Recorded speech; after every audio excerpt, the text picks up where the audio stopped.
God refuses a relationship based on his usefulness to us rather than our union with him.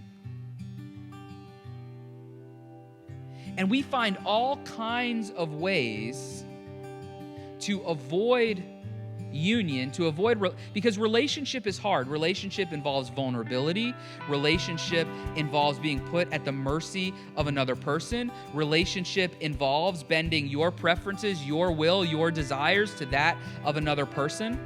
To be in relationship, you have to do all of these things.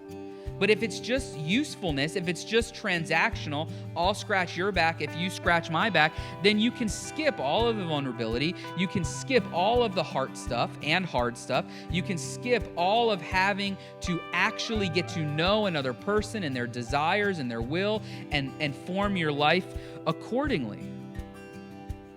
And so for Saul to go to the medium, he didn't have to go back and examine the places in which his relationship with God was broken.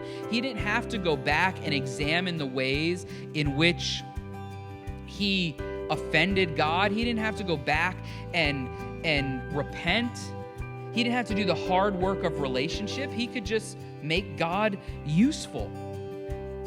And I think about how easy is that for us, that God becomes useful. God becomes a means to an end. God becomes a way for us to get some peace and stabilities in our family. God becomes a way for us to kind of cope with all of the things going on in the world. And we build up defenses to union, to protect God's usefulness. And so many of us could pass some sort of theological exam without even thinking about it. The words would just roll off our tongue. But the union, the relationship, the actual thing that transforms who we are is missing because of all of this other stuff that we've built up around ourselves.